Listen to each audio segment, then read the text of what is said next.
Hi guys! So I wanted to take you through my experience of cooking in a Japanese kitchen with a local cook, and I did this last year through the site Traveling Spoon, and I just thought it was a really cool experience because the host and I got to walk through a Japanese market to pick up some groceries before cooking, and we got to talking a lot about, cultural stuff like the Japanese emphasis on freshness and whether Americans are into that because we have so many supermarkets.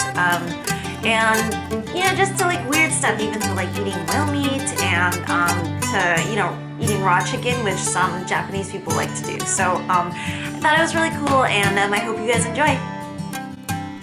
So we started off the day pretty early at 9 o'clock at Nishiki Market in Kyoto, and it's a very famous market that a lot of the tourists go to. Our host was Keiko in white, and she brought along her friend Naiomi, who was a nutritionist and also gave cooking classes in the past. And we were looking at fish, and I was actually asking her about whale meat because I had seen that in Tokyo, and she was very surprised that even existed, because I guess they sell it but not a lot of people eat it, but I did see restaurants there where they did. Keiko was actually pointing out to me that this market was great, but unfortunately they had started to outsource a lot of their produce and imported them from other countries, and it was becoming more of a tourist market, which I think a lot of good markets fall victim to. But she was asking about America and whether we were into markets, and how when she visited and she saw a lot of supermarkets, and I had to explain that we're definitely looking more into our foods these days, and local markets and whatnot that have been obviously very popular in Japan since.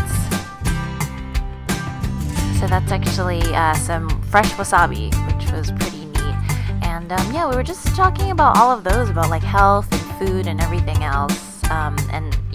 We ended the market. It was a nice long strip with a mall in between, but then Keiko drove us back to her home, which was awesome. It was about 20 minutes away, and we thanked her so much for it. And her kitchen was pristine and awesome, and I love Japanese knives. I think even though she might not cook too much just for her family, it's always really cool.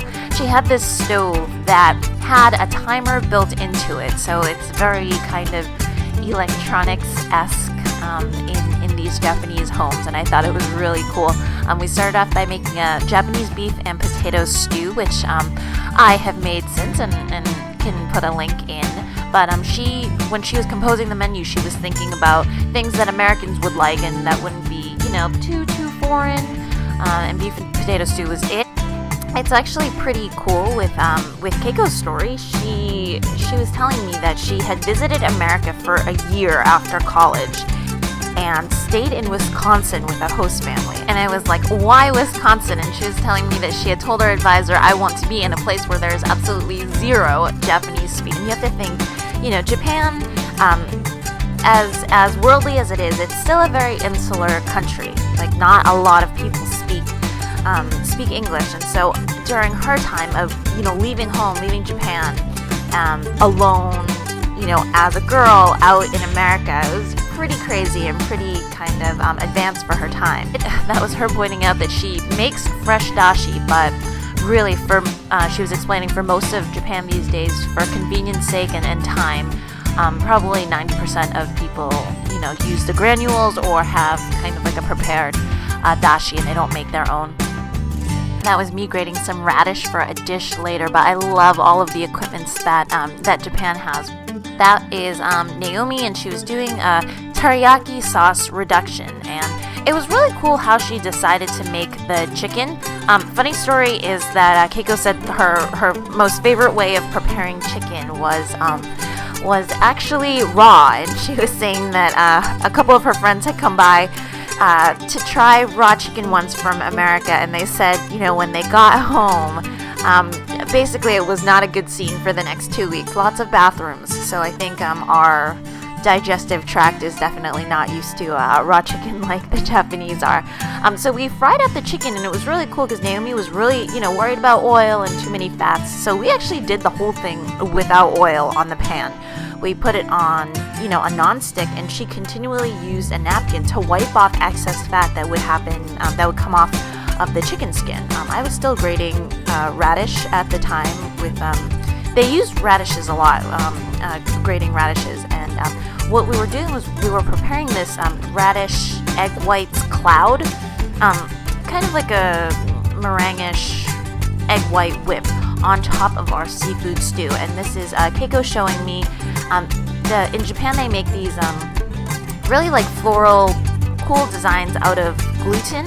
And what you do is you slice it up, and it can come in the shape of, you know, everything from flowers to, you know, like Hello Kitty to mushrooms, and you can put them in soups and whatnot to decorate soups or noodles and everything else. So they were just whipping up the egg whites now, and that was being mixed with the radish mixture, and it would be poured on top of a mixture of seafood. So you can see there's some mushrooms there's some shrimp, I think we might have put in some fish, but what you end up doing is you're going to be steaming that mixture, and the condensation from the steam actually adds liquid to you're essentially kind of making like a seafood stew, and then topping that off with this kind of cloudy radish egg whites mixture, and it was really cool.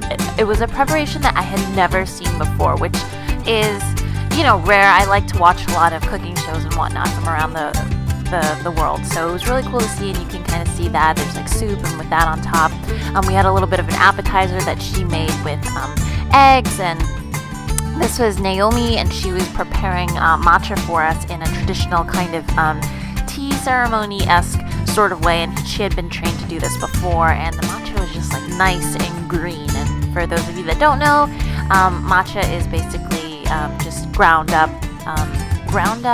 whole leaf green tea, and people say that there are a lot more nutrients to it if you're using the whole leaf, and but the problem is there are a lot of lumps with green tea, so Naomi was using that mop thing to get rid of everything. Here's the beef and potato stew, and then we have the steamed seafood with the daikon cloud, which was so amazing. And then this was the chicken teriyaki that we made with the teriyaki sauce. And this is me sitting on a mat that was heated, which was so good. I loved. Well, there you have it, guys. My adventure with Keiko and Naiomi cooking in Kyoto. If you guys happen to like more videos like this, please hit like and subscribe. I had such a fun time making it, and I'll see you guys again next time. Bye!